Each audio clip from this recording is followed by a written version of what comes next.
Breaking news మంగళగిరిలోని Janasena party కేంద్ర కార్యాలయంలో పార్టీ ముఖ్య నాయకులతో డిప్యూటీ సీఎం పవన్ కళ్యాణ్ భేటీ అయ్యారు. గ్రామ మండల జిల్లా స్థాయిలో 5గురితో కమిటీ వేయాలని సూచనలు చేశారు. నామినేటెడ్ పదవులు పొందిన నాయకుల గురించి అడిగి తెలుసుకున్నారు. న్యాయబద్ధంగా రావాల్సిన నామినేట్ పదవులు అడిగి తీసుకుంటామని, పార్టీ కోసం కష్టపడ్డ వారికి పదవుల్లో ప్రాధాన్యత ఉంటుందని భరోసా ఇచ్చారు. ఇక దీనిపై మరింత సమాచారం మా స్పెషల్ కరెస్పాండెంట్ రాయేష్ అందిస్తారు. Right, good afternoon Rayesh. Pawan Kalyan భేటీకి సంబంధించి అప్డేట్స్ ఏంటి?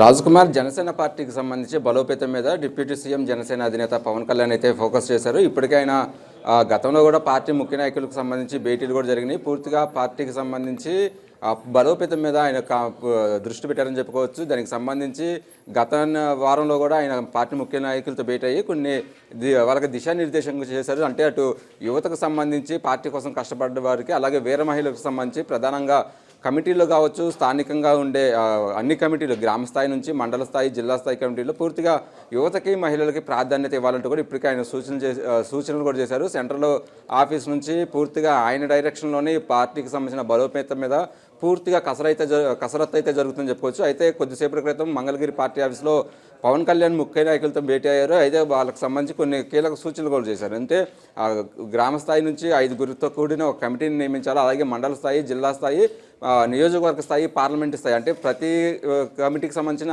5గురు కమిటీ అనేది ఉండాలి.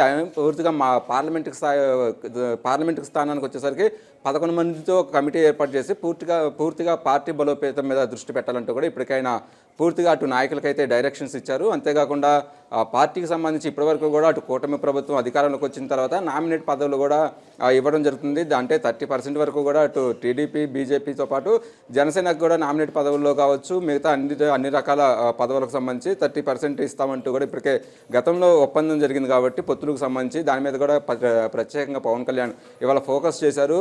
ఇప్పటి వరకు కూడా జనసేనకు సంబంధించి నామినేట్ పదవులు ఎన్ని వచ్చినాయి, దానికి సంబంధించిన నాయకులు ఎవరెవరు, జిల్లాల వారీగా కూడా ఆయన సమీక్షించారు. ఇంకా రాబోయే రోజుల్లో నామినేట్ పదవులు కూడా మరికొన్ని భర్తీ చేయాల్సింది. కాబట్టి ఇప్పటికే అటు టీడీపీకి సంబంధించి కూడా ప్రాధాన్యత, అంటే పార్టీ కోసం కష్టపడ్డ వారికి ఇస్తామంటూ కూడా లోకేష్ చెప్పిన నేపథ్యంలో జనసేనకు సంబంధించి న్యాయబద్ధంగా కూడా కూటమి ప్రభుత్వం నుంచి కావచ్చు నామినేట్ పదవుల్లో రావాల్సిన వాటి మీద కూడా పవన్ కళ్యాణ్ ఫోకస్ చేశారు. అంటే పూర్తిగా పార్టీ కోసం కష్టపడిన వారికి, యువతకి, వీర మహిళలకి ఖచ్చితంగా నామినేట్ పదవుల్లో ప్రాధాన్యత ఉంటుందని కూడా ఇప్పటికే ఆయన క్లారిటీగా చెప్పారు. అంటే పూర్తిగా రాబోయే రోజుల్లో అటు పంచాయతీ, లోకల్ బాడీ ఎలక్షన్స్ కూడా వస్తున్నాయి కాబట్టి పార్టీ నిర్మాణం మీద ఖచ్చితంగా ఫోకస్ చేశారు.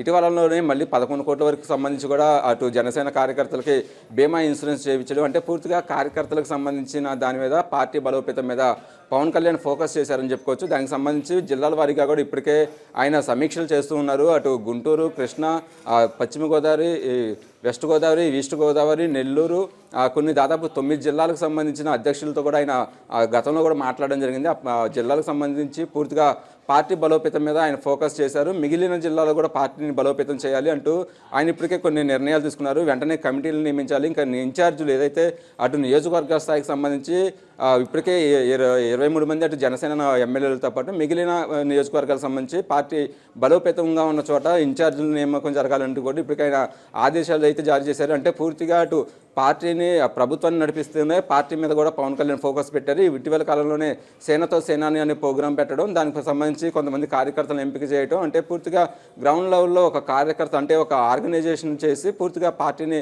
గ్రామ స్థాయిలో బలోపేతం చేయాలనేది కూడా పవన్ కళ్యాణ్ ఉద్దేశం అని చెప్పుకోవచ్చు. దానికి సంబంధించి కీలకంగా అయితే కొద్దిసేపటి క్రితం నాయకులకి ఆయన దిశానిర్దేశం చేశారు. రాబోయే రోజుల్లో పవన్ కళ్యాణ్ అటు మంగళగిరి సెంట్రల్ ఆఫీస్ నుండి పూర్తిగా ఆయన డైరెక్షన్లోనే ఉంటుందని కూడా ఇప్పటికే నాయకులు కూడా క్లారిటీ ఇచ్చారు. ప్రతిదీ నియమించడం ప్రతిదీ ఆయన అబ్జర్వ్ చేస్తానంటూ కూడా ఇప్పటికే పవన్ కళ్యాణ్ అయితే నాయకులకు చెప్పారు. రాజ్కుమార్. హాయ్ వ్యూయర్స్, ఈ వీడియో మీకు నచ్చినట్లయితే లైక్ కొట్టి షేర్ చేసి వైకే టీవీని సబ్స్క్రైబ్ చేసుకోండి.